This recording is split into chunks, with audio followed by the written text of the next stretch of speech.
I think I'll carry me to bed. And if he asks to carry me again, I'll take it. Hello everybody, welcome back to my channel. My name is Queenie. For those who don't know me, reviewing, good God, The Challenge USA Season 1, Episode 2. Before I get into it, please make sure to like this video, subscribe and hit the bell, and leave a comment down below. Now I gotta say this because it happened the first episode. I thought it was a one-off, clearly it's not. I don't like the editing format of this show. The OG Challenge watchers know that oh God, I can't speak today. Politicking is the name of the game when it comes to the challenge. So I don't like how they do this post-politicking edit to bring you into why the people who were chosen to go into elimination were chosen. Put it in the main part of the show. Like, that's the whole, you know what I mean?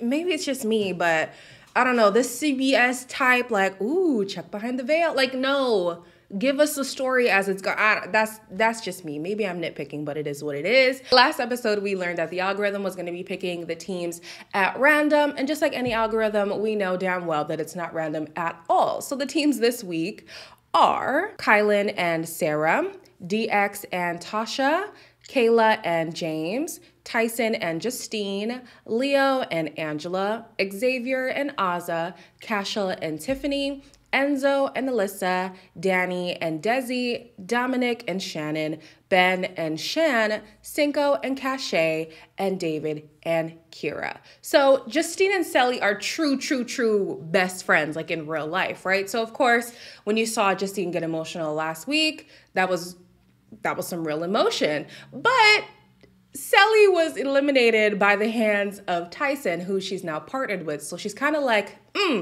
this is awkward. He just sent my girl home, so I don't really know where I stand with Tyson. Is Justine going to be upset with me for sending Sally and Giovanni home? I don't care. What I know about Justine is that she actually loves the challenge through and through, so I highly doubt she would ever sabotage her chances, even if she's partnered with somebody who she's not very fond with in the moment. But it's Tyson, girl. He's gonna give you the win. Like, I would not sabotage my chances. Of course, the big elephant in the room is the fact that Cache and Cinco are partnered together. They are exes and they both do not want to have to communicate with each other. But then we have another factor, which is Tiffany, who was working Cinco hard.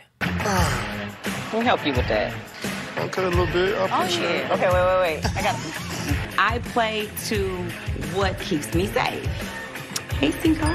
So, of course, when I was covering Love Island, there was some time after the breakup when we saw Cinco and Tiffany kind of roaming around the same circles. I didn't think there was anything to it. But according to Breaking News, Miss Shan, there was more to the story. Cinco and Tiffany had something. They've had something. Oh, I didn't know that. We don't have a newspaper in here, but we have a news Shan. I want them to just feel like you can trust me that I've got the in. Listen, Tiffany, game player through and through. I don't know if it was gameplay before the show or if she really just wanted to get her rocks off with that young thing. I don't know. All I know is if there's an easy in, you take it. So this week's challenge is called Yeah Boy, where two teams jump from buoy to buoy, collecting 5 letters at a time to spell the most words in 20 minutes. Now, I don't know what game Leo was playing, but he is taking his sweet time. Leo's getting comfortable. Looks like he's about to go stretch, maybe turn on a TV. Leo this week is partnered up with Angela, and Angela was killing it, right? However, their strategy was so off. The point is to make the most amount of words, not the longest words. So they made a really long word and built off of it, kind of trying to play Scrabble. But the points are not in the amount of letters or the specific letters you pick, like Scrabble. The point is in how many words yeah, maybe the comprehension just wasn't there, but yeah, they only made 4 words, so sucks. Fortunately for them, they were not the worst team this week. James and Kayla could barely get on the buoy to begin with. I think James made 1 attempt and that was it. He was gassed after that. So they ended up getting no words on the board. All the rest of the teams have to do, if they're not trying to win, they're just trying not to be in the bottom, all they have to do is just make one word. It literally could just be sad. 3-letter word, you're on the board, that's it. That's why I was like, how did Leo not understand the point of the game? It wasn't about like, anyways. Miss Tiffany, Tiffy Toes is not just a flirt, okay? She's a game player, okay? Regardless of how this episode ends, she's a game player.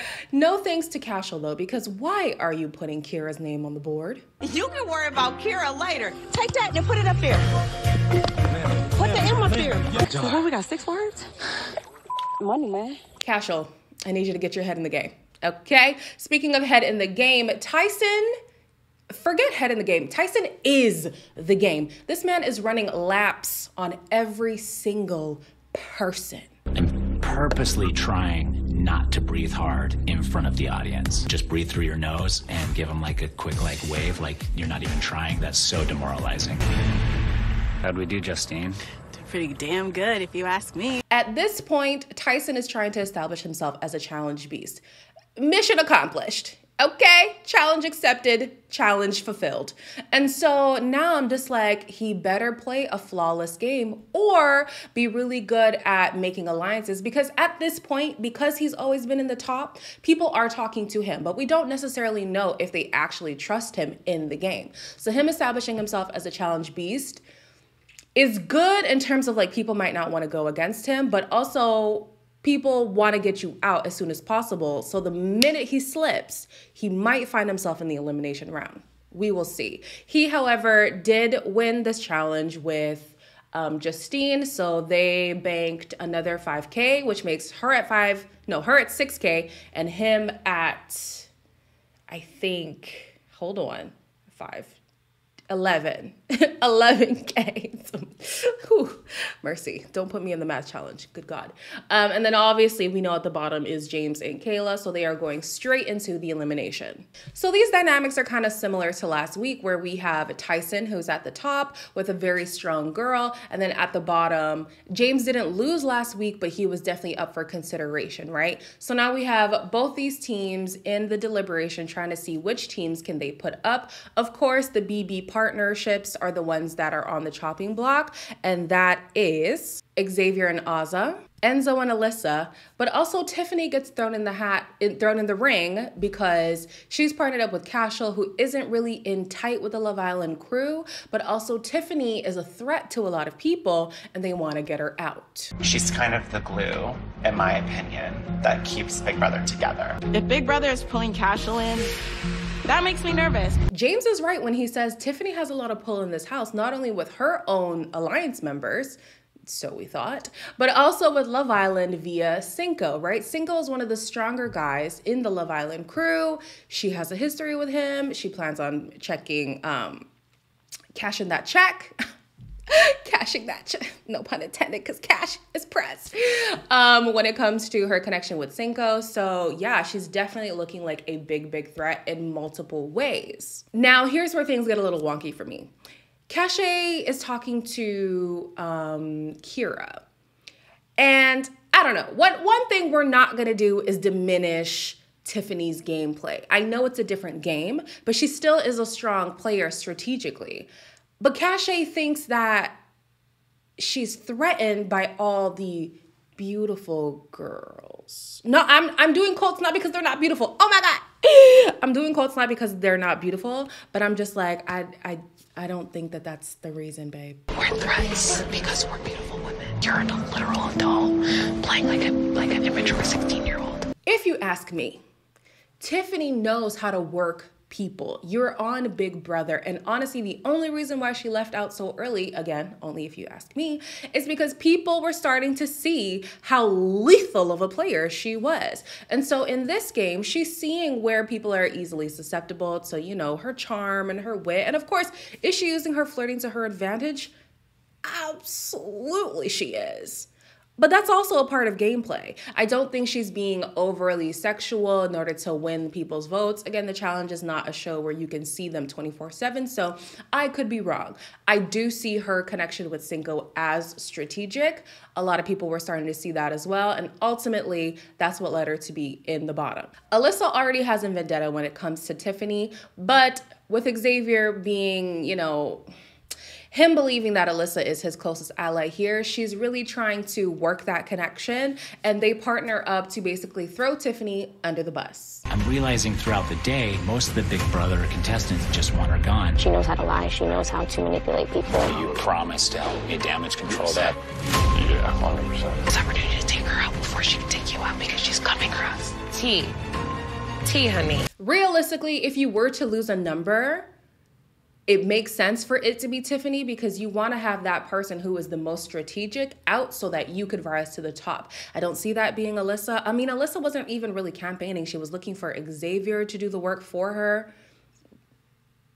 So I was like, come on, Alyssa, like, do something. But yeah, she was partnered up with Cashel, so it's really not that bad to put them up for elimination. This week's elimination is called Knowledge is Power, where they use stationary bikes to light up a power station and solve 3 puzzles to win. Out the gate, Tiffany and Cashel are absolutely killing it.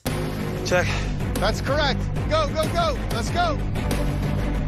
I have done Memory Challenge twice on Amazing Race. The second time, I lost $1 million. Kayla then decides to turn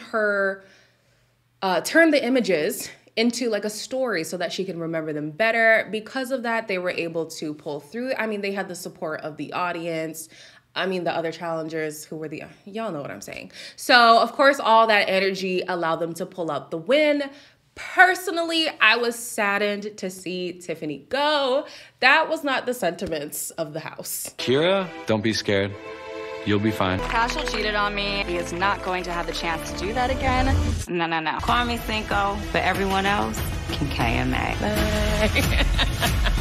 At the end of the day, like I said last week, the challenge is petty. Any petty little reason that people find that they don't like about you is a reason to go in. It doesn't matter how good you are at strategy. It doesn't matter how good you are at challenges. It doesn't matter if the whole house likes you. One wrong move and you're out of there. Because they are gone, Kayla and James have stolen their bank. And of course, the algorithm is gonna switch things up again for next week. The verdict is out on whether I like this format of the show. Like the algorithm, fine, whatever, it is what it is. I don't like this edit. I want to see more strategy happen. I want to see more politicking. Like, it's the challenge, come on.